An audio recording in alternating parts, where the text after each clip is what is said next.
বাঙালি জীবনযাত্রার অনবদ্য অঙ্গ হলো গল্প শোনা। তাই বাঙালির সেই গল্পের স্বাদকে ফেরানোর জন্য বাংলা ভাষায় লেখা ও সারা বিশ্বের শ্রেষ্ঠ বিখ্যাত বাংলা ভাষায় অনুদিত কিছু পিলে চমকে গায়ে কাটা দেওয়ার ভূতের গল্প, অসামান্য পর্যবেক্ষণের গোয়েন্দা গল্প এবং রহস্য রোমাঞ্চ পরিপূর্ণ অদ্ভুত সব গল্প বাঙালিকে উপহার দেওয়ার জন্যই আমাদের অর্থাৎ ভৌতিক বাঙালির আবির্ভাব।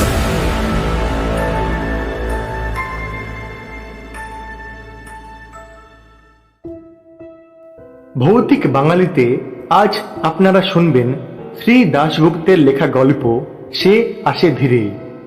শ্রী দাশগুপ্ত জন্ম 16ই মার্চ 2001 সালে কল্যাণীতে। পড়াশোনা করেছেন কল্যাণী ইউনিভার্সিটি থেকেই ইংলিশ অনার্স নিয়ে।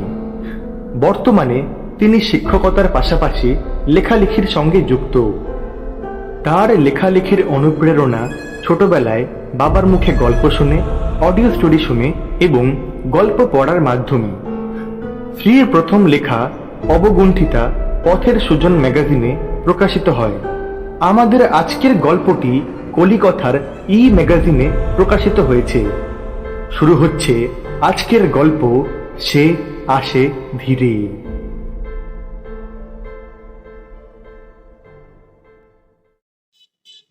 প্রায় বিকেল বিকেল বৈকুণ্ঠপুর স্টেশনে এসে পৌঁছালো অরিন্দম। স্টেশনে নেমে ইতিউতি চেয়ে একটা রিক্সা ডাকলো। রিক্সাওয়ালাটা এগিয়ে এসে ভাঙা গলায় জিজ্ঞেস করলো, গিয়ে কোথায় যাবেন বাবু? হাসপাতাল মোড় যাবে? ও, গলা কাটা মোড়ে যাবেন বাবু? গিয়ে আসুন, বসুন। রিক্সাওয়ালা কথাটা বলে কেমন যেন একটা বাঁকা হাসি হাসলো। গলা কাটা? সে কি, কার গলা? আঁতকে উঠল অরিন্দম। ওর কথা শুনে খ্যাঁক খ্যাঁক করে হেসে উঠল বুড়ো রিক্সাওয়ালাটা। গিয়ে বাবু, হাসপাতালের মোড়কে এখানের মানুষজন ওই নামেই ডাকে। আসলে এখানের হাসপাতালের মর্গে যেসব মরা আসে সেসবের বেশিরভাগই ট্রেনে কাটা, নয়তো খুনো খুনিতে পটল তোলা। আশেপাশে সবই বস্তি এলাকা, তো মারপিট খুন জখম লেগেই থাকে। তাই আর কি।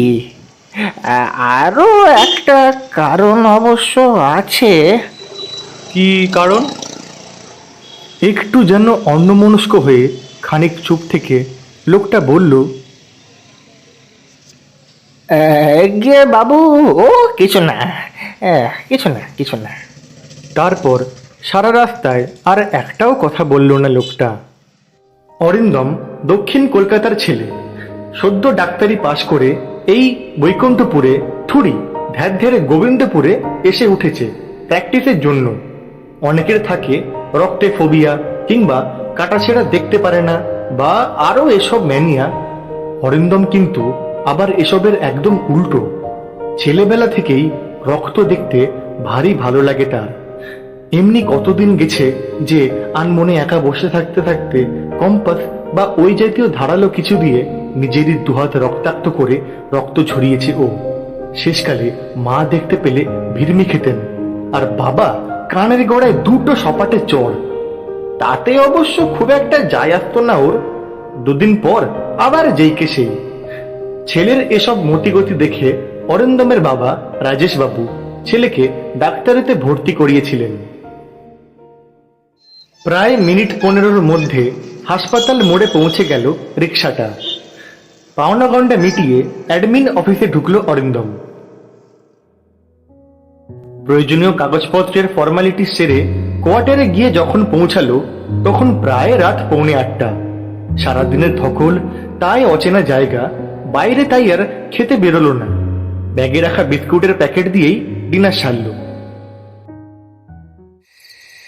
ফ্রেশ হয়ে জিনিসপত্র গুছিয়ে খাওয়া দাওয়া সারতে সারতে রাত হয়ে গেল। আলো নিভিয়ে শুয়ে পড়ল। কিন্তু শুলে হবে কি, অচেনা জায়গায় ঘুম সহজে আসে না। তার উপর কোয়ার্টারটা বেশ নির্জন জায়গায়। হাসপাতালটার পরেই আছে মর্গটা। দূর থেকে হঠাৎ দেখলে মনে হবে ঠিক যেন একটা অন্ধকারে ঢাকা প্রেতপুরী। এক্ষুনি সেখান থেকে বেরিয়ে আসবে নরকের আদিম অন্ধকারে লুকিয়ে থাকা ঘৃণ্য দর্শন কোনো জীব। মর্গটার পর বেশ কিছুটা ফাঁকা জায়গা, জংলা ঘেরা একটা মাঠ, আর মাঠটা পেরোলেই অরিন্দমের কোয়ার্টার। আশেপাশে যে কারো সাথে দুটো মনের কথা বলবে সে অবকাশ নেই। লোকালয় এখান থেকে বেশ কিছুটা দূরে। এটাকে হাসপাতাল না বলে গ্রামীণ স্বাস্থ্যকেন্দ্র বলাই ভালো। ডাক্তার বলতে সিনিয়র একজন, আর এখন অরিন্দমকে ধরলে দুজন। সিনিয়র ডাক্তারবাবু গাড়ি নিয়ে যাতায়াত করেন, তাই তার থাকার প্রশ্ন নেই। অতএব অরিন্দম একাই এখন এই নির্জন প্রেতপুরীর অতিথি। বেশ কিছুক্ষণ এপাশ ওপাশ করবার পর আস্তে আস্তে দু চোখের পাতা ভারী করে ঘুম নেমে আসে অরিন্দমের। তখন রাত্রি ঠিক কটা হবে মনে নেই ওর। হঠাৎ প্রচণ্ড গরম আর অজানা এক অস্বস্তিতে ঘুমটা ভেঙে গেল। নাকে এসে ঝাপটা মারল বিশ্রী পচা এক ভ্যাপসা গন্ধ। মনে হলো এক্ষুনি বমি হয়ে যাবে। ঘরের ভেতরটা যেন আগের চেয়েও বেশি নিকষ কালো অন্ধকার লাগছে। বাতাস কেমন গুমুট আর বদ্ধ। জানালাটা খুলে দেবার জন্য মেঝেতে পা দিতেই মনে হলো মেঝেটা বড্ড স্যাঁতস্যাঁতে। খাট থেকে নেমে জানালার দিকে গিয়ে বেশ কিছুক্ষণ হাত টানার পরেও জানালা তো দূর, দেওয়ালের নাগাল অব্দি পাওয়া গেল না। কি করবে কিছু বুঝতে না পেরে স্থাণুর মতো দাঁড়িয়ে রইল অরিন্দম। হঠাৎ কাঁধের কাছে কার যেন উষ্ণ নিঃশ্বাস এসে ঠেকল। দরজা তো ভেতর থেকে দেওয়া ছিল, আর ঘরে তো ও ছাড়া আর কেউ ছিল না। তবে তবে ও কে? ও কে যে চুপে চুপে নিঃসারে পিছনে এসে দাঁড়িয়েছে? কাঁপা কাঁপা গলায় প্রশ্ন করল অরিন্দম, কে কে? না, কোনো উত্তর নেই। ধীরে ধীরে মাথা ঘোরালো অরিন্দম, আর ঘোরাতেই ওর শিরদাঁড়া বেয়ে নেমে গেল এক ঠান্ডা হিমস্রোত। ওর ঠিক পিছনেই এসে দাঁড়িয়েছে এক বৃদ্ধ। মুখটা ভালো বোঝা যাচ্ছে না। এখানে এ বৃদ্ধ এলো কোথা থেকে? কিচ্ছু মাথায় ঢোকে না ওর।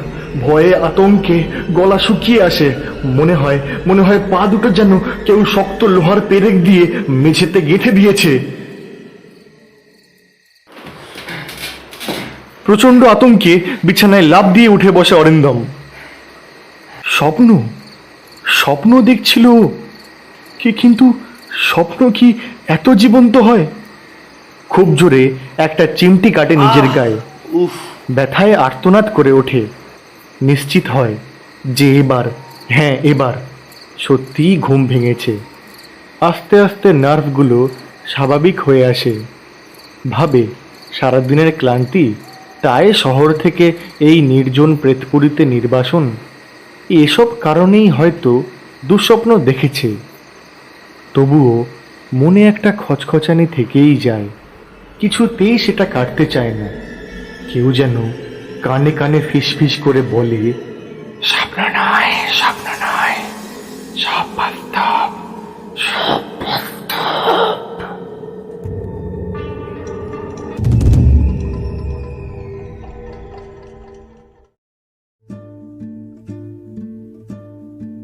পরের দুটো দিন তেমন কিছু উল্লেখযোগ্য আর ঘটল না। তৃতীয় দিন সিনিয়র ডাক্তার মিস্টার স্যান্যাল ডেকে পাঠালেন অরিন্দমকে। বললেন, শোনো অরিন্দম, আজ একটা লাশ এসেছে। পোস্টমর্টেম রিপোর্ট করার সময় জুনিয়র ডাক্তার হিসেবে তোমাকেও আমার সঙ্গে থাকতে হবে কিন্তু, হ্যাঁ? সেই মতো অরিন্দমও ডাক্তার স্যান্যালের সাথে গেল। এই প্রথম মর্গটায় ঢুকলো অরিন্দম। মর্গ ও মেডিকেল পড়ার সময় অনেক দেখেছে। রাতের বেলাতেও প্র্যাকটিসে থাকতে যেতে হয়েছে। কোনোদিনই ভয় ঘৃণা কিছুই লাগেনি। ভয় ডর ওর কোনো কালেই নেই। কিন্তু এই মর্গটায় এসে থেকে কেমন যেন একটা অন্যরকম কিছু মনে হচ্ছে। সেটা যে কি কিছুতেই বুঝতে পারছিল না। দিনের বেলাতেই মর্গটা কেমন যেন ছমছমে। ডাক্তার স্যান্যাল তার মতো বুঝিয়ে যাচ্ছিলেন, কিন্তু একটা কথাও কানে ঢুকছিল না অরিন্দমের। স্ল্যাবের ওপর রাখা আছে একটা বছর 40-এর পুরুষ মৃতদেহ, অ্যাক্সিডেন্ট কেস। স্ল্যাবটার পাশে দাঁড়িয়ে আছে মংলু ডোম, যাকে প্রথম দেখায় যমদূত বলে ভুল করাটা কোনো অস্বাভাবিক ব্যাপার না। নিকশ কালো কয়লার মতো গায়ের রং, দশাসই চেহারা, ডোম হিসেবে সত্যিই মানানসই বটে। এছাড়া সারাটা মর্গ জুড়ে শোয়ানো অসংখ্য বেওয়ারিশ লাশ, কোনোটা কার অ্যাক্সিডেন্ট, কোনোটা ট্রেনে কাটা। আছে অনেক পুরনো কোনো বাসি কিংবা গলিত শব, হয়তো মৃত্যুর পর দিনের পর দিন বেওয়ারিশ হয়ে পড়ে আছে, কেউ কোনো খোঁজ করেনি আর। লাশগুলোর ওপর সাদা চাদর চাপা দেওয়া, কোথাও কোথাও বেরিয়ে আছে ফ্যাকাশে হলদেটে হয়ে আসা কোনো হাত বা প্রায় পচে যাওয়া একটা পা। সাদা চাদরগুলোর কোথাও কোথাও শুকিয়ে আছে কালচে রক্তের ছোপ। বিশ্রী ভ্যাপসা গন্ধে টেকা দায়। গন্ধটা চেনা লাগে অরিন্দমের। এটা তো সেই গন্ধ। হঠাৎ ডাক্তার সান্যালের কথায় চমক ভাঙে অরিন্দমের। অরিন্দম, অরিন্দম, আরে চলো চলো, কাজ তো শেষ। কি এত চিন্তায় ডুবে গেলে? ও কোনো মতে মাথা নেড়ে বেরিয়ে আসে ঘর থেকে। এরপর প্রায় 1 সপ্তাহ কেটে গেছে। মর্গ রুমেও অনেকবার যেতে হয়েছে ডাক্তার সান্যালের সাথে। এই নির্জন বাসে দিনগুলো এক প্রকার কেটেই যাচ্ছিল অরিন্দমের।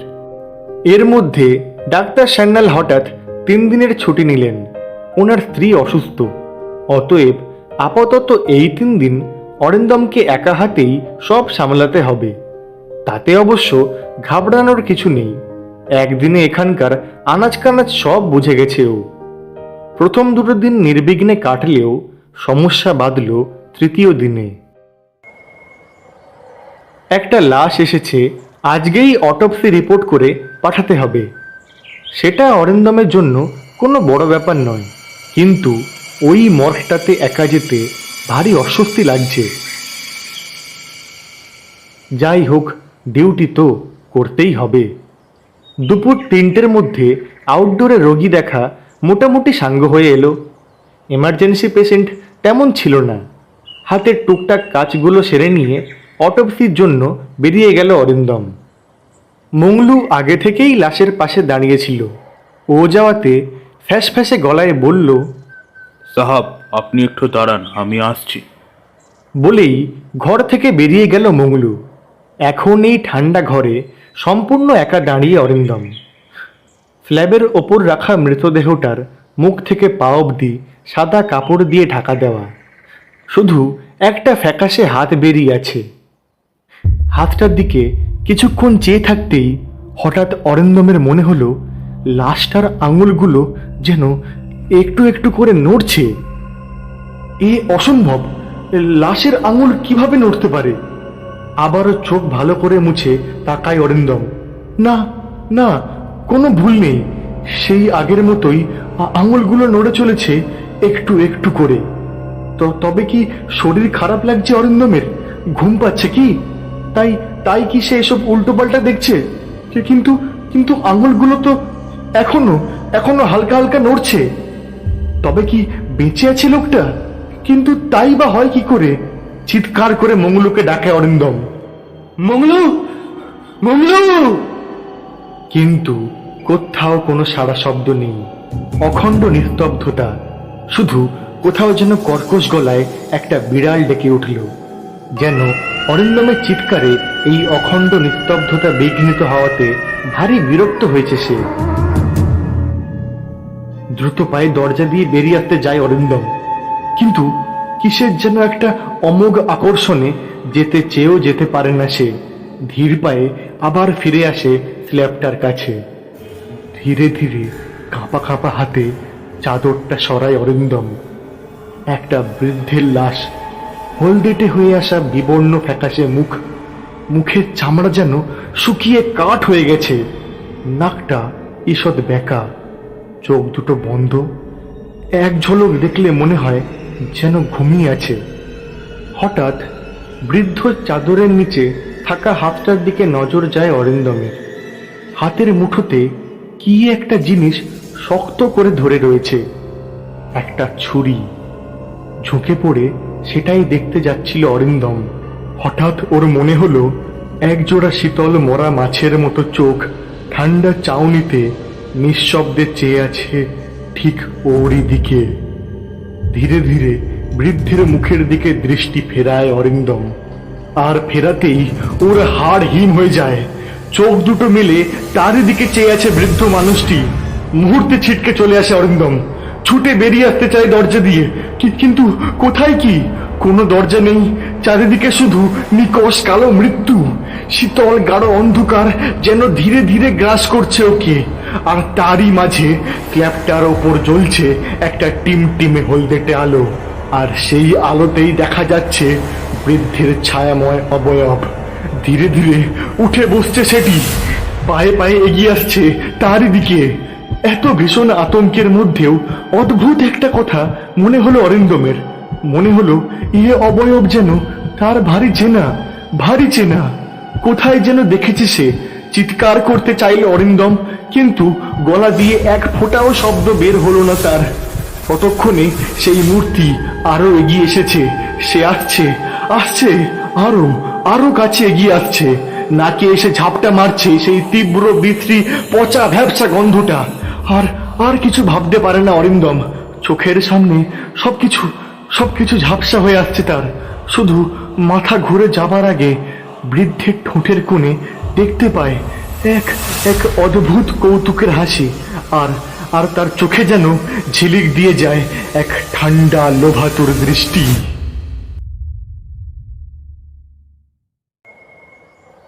ঠিক কতক্ষণ পরে চোখ খোলে অরিন্দম সেটা সে বুঝতে পারে না। চোখ মেলে সে দেখে তার বুকের ওপর ঝুঁকে বসে আছে মংলু, আর ঘন ঘন ধাক্কা দিচ্ছে সে। সাহাব, ও সাহাব, সাহাব। উঠে বসে অরিন্দম, দেখে হাসপাতালের আউটডোরে একটা বেঞ্চে ও শুয়ে আছে।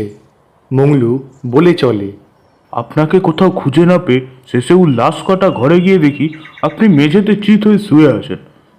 তারপর আমি আপনাকে পাজা কোলা করে ইধার নিয়ে আসি। তুমি তুমি আমাকে এই ঘরে একা রেখে কোথায় গেছিলে?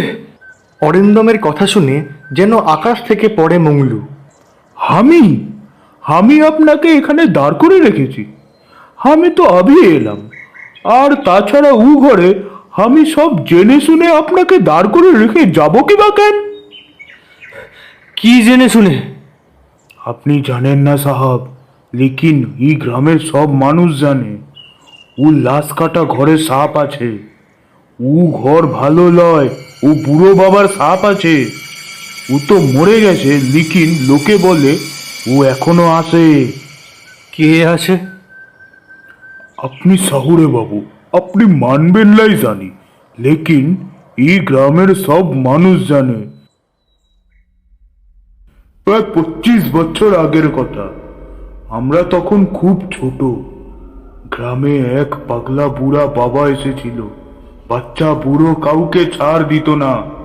রাত নামলে সবাইকে ছিঁড়ে খেত। ধারালো ছুরি দিয়ে গলার নলি কেটে নিত, লেকিন ওকে কেউ ধরতে পারতো না। একদিন গ্রামের সব আদমি মিলে ওকে পাকড়ে মোড়লের কাছে নিয়ে যায়। ও বলে ও কিছু করে নাই, লেকিন ওর কথা কেউ শুনে না। বিধান হয় ও যখন নিত্য লোকের প্রাণ লিছে, তখন ওকে লাশের মাঝেই আটকে রাখা হবে। তারপর গ্রামে পুলিশ কাছারিও ছিল না, হাসপাতালটাও এরম ছিল না। শুধু এক শহুরে বাবু দাওয়া দিত, আর ছিল ও লাশ কটা ঘর। মুরলের কথাই তব শেষ কথা। সব মিলে ও বুড়োকে নিয়ে ও লাশ কটা ঘরে লাশেদের মাঝে আটকে রাখে। বুড়া বাবা অনেক বলে, লেকিন ওর কথা কেউ শুনে না। ও শহুরে ডাক্তার সাহাবও বলে, লেকিন মুরল আর গায়ের লোক কিছু শুনে না। ও ডাক্তার সাহাব অনেক বলেছিল, লেকিন কিছু করতে পারেনি। তারপর 7 দিন 7 রাত কিছু না খেয়ে না পিয়ে বাসি পচা লাশেদের মাঝে থেকে বুড়ো মরে যায়। ও মরে গেলে সবাই মিলে ওকে ই মাঠেই পুঁতে দেয়। এখন অনেকে বলে বটে বুড়া হয়তো কিছু করেনি, ও সব লোক বাঘের হাতে গেছে। ঝুট সাচ আমি জানি না, শুধু জানে এই ঘর, ও ঘর ঠিক না, ও ঘরে কিছু আছে। আর এই কারণে এখনো এই লাশ কাটা ঘরকে লোকে গলা কাটা লাশ ঘর বলে। আসলে ও বুড়ো বাবাও গলা কেটে খুন করতো বলে ওকে লোকে গলা কাটা বুড়ো বলতো। আর সে গলা কাটা বুড়ো এই ঘরে মরেছে, তাই।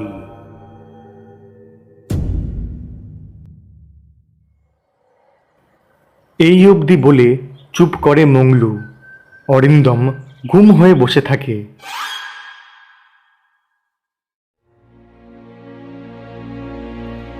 অরিন্দম সেই ঘটনার পর চাকরির মায়া ত্যাগ করে ফের শহরে ফিরে আসে। যদিও সেই ঘরে সেদিন ঠিক কি হয়েছিল তা সে কাউকে কোনোদিন বলেনি। পাছে লোকে ভাবে গ্রামে থেকে সেও গ্রামবাসীদের মতো কুসংস্কারাচ্ছন্ন হয়ে গেছে, তাই। বাড়িতে শুধু বলেছে ওই গ্রামের জল হাওয়া তার সহ্য হয়নি, শরীর খুব খারাপ হয়ে গেছে, তাই কাজটা সে করতে পারবে না। বাবা অবশ্য খুব বকাবকি করেছেন। এত টাকা খরচ করে ছেলেকে ডাক্তারি পড়িয়ে তারপর ছেলে এভাবে সরকারি চাকরি ছেড়ে দিলে যে কোনো বাবার রাগ হওয়াটাই স্বাভাবিক। কিন্তু মায়ের মন, মায়ের জোড়াজুড়িতেই শেষমেশ কলকাতাতেই রয়ে যায় অরিন্দম। এখন সে একটা প্রাইভেট চেম্বার খুলবে বলে ভাবছে। মাসখানেক পরের কথা, অরিন্দমের মা স্টোররুম পরিষ্কার করছিলেন। হঠাৎ অরিন্দমের চোখ গেল একটা অ্যালবামের ওপর। সাধারণ ফ্যামিলি অ্যালবাম, বোধহয় কোনোভাবে পরিষ্কার করতে গিয়ে হাত থেকে পড়ে খুলে গেছে। অরিন্দম তুলে রাখতে যায় সেটা। হঠাৎ ওর চোখ আটকে যায় একটা বিশেষ ফটোগ্রাফের ওপর। কাঁপা কাঁপা গলায় মাকে জিজ্ঞেস করে অরিন্দম, ইনি ইনি কে মা? ইনি তোর ছোটদাদু হন, তোর বাবার আপন জ্যাঠা। দেখতে অনেকটাই তোর দাদুর মতন ছিলেন। তোর বাবার মুখে শুনেছি ওনার নাকি মাথায় কী সব সমস্যা ছিল। শেষ জীবনে নাকি বাড়ি থেকে নিরুদ্দেশ হয়ে গেছিলেন। মা আরও কিসব বলে চলেন। অরিন্দমের কানে ঢোকে না কিচ্ছু। তখন তার মাথায় শুধু একটাই মুখ ঘুরে ফিরে বেড়াচ্ছে। মনে পড়ে যাচ্ছে কেন সেদিন সেই আতঙ্কের চরম মুহূর্তেও ওই বৃদ্ধের মুখাবয়ব খুব খুব চেনা চেনা লাগছিল তার।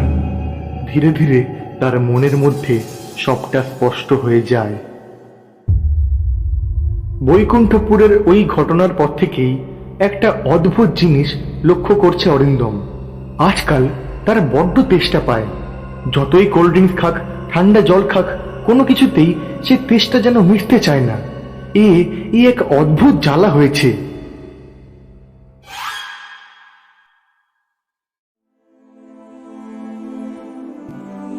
আজ রিনিকে নিয়ে শহর থেকে দূরে ডিনার নাইটে এসেছে অরিন্দম। কেউ নেই, আছে শুধু সে, রিনি আর একরাশ নির্জনতা। রিনি হলো অরিন্দমের প্রেমিকা। সেই ছোট্টবেলা থেকে তারা একে অপরকে ভালোবাসে। ভারী মিষ্টি দেখাচ্ছে আজ রিনিকে। ফর্সা চেহারা রিনির, তার উপর কালো শাড়িতে আরও মোহময়ী লাগছে তাকে। শাড়ির সাথে ম্যাচ করে গলায় কালো স্টোনের সেট পরেছে সেই। অরিন্দমের চোখ যায় সেদিকে। ফর্সা গলায় কালো স্টোনের হারটা অপূর্ব লাগছে। আর সব থেকে অপূর্ব লাগছে তার গলাটা, ফর্সা গলাটা। অরিন্দম জানে না কেন সেদিন বৃদ্ধের ঠোঁটের কোণে খেলা করে গেছিল কৌতুকের হাসি। সে কি কেবলই নিজের উত্তরাধিকারীকে খুঁজে পাওয়ার আনন্দে, নাকি অরিন্দমের চোখে তিনি দেখতে পেয়েছিলেন রক্তের প্রতি ওর সুপ্ত অমোঘ আকর্ষণ, আর তাকে কাজে লাগিয়েই নিতে চেয়েছিলেন প্রতিশোধ। হ্যাঁ, তার প্রতি হওয়া অন্যায়ের প্রতিশোধ। পাপ না করেও যে নরক যন্ত্রণা তিনি ভোগ করেছিলেন তার প্রতিশোধ। গড়ে তুলতে চেয়েছিলেন এক সত্যিকারের নরপিশাচ, যে তার হয়ে জন্ম দেবে এক নতুন নরকের। অরিন্দম এসব কিচ্ছু জানে না। সে শুধু জানে তার খুব তেষ্টা পায়, ভারী তেষ্টা, বড় ভীষণ তেষ্টা। ঠান্ডা জল, বা কোল্ড ড্রিঙ্কসে সে তেষ্টা মেটে না। সে তেষ্টা মেটে শুধু মানুষের নরম গলা চিরে বেরিয়ে আসা টাটকা, তাজা, ফোঁটা ফোঁটা উষ্ণ রক্তের ধারায়।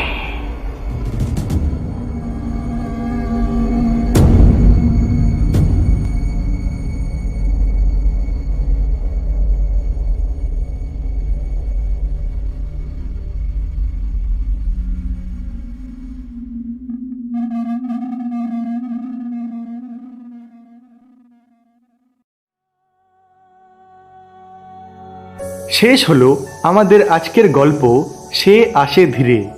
গল্প পাঠে অরিন্দমের চরিত্রে সায়ন, মঙ্গলুর চরিত্রে স্বাগত, অরিন্দমের মায়ের চরিত্রে লেডি ডরথি, গল্পের সূত্রধর রিক্সাওয়ালা ডক্টর স্যান্যাল ও প্রেতের চরিত্রে ভৌতিক বাঙালি। ভৌতিক বাঙালির তরফ থেকে বিশেষভাবে ধন্যবাদ শ্রী দাশগুপ্তকে তার অসাধারণ সহযোগিতার জন্য, এবং বিশেষভাবে ধন্যবাদ সৌম্যদীপ গুঁইকে তার অসামান্য অবদানের জন্য। Poster design by Soumyadip Gui, script writing, character design, background music, sound effects directed and produced by team Bhoutik Bangali. প্রত্যেক শনিবার শুনতে থাকুন ভৌতিক বাঙালি। আর হ্যাঁ, সুস্থ থাকুন, ভালো থাকুন।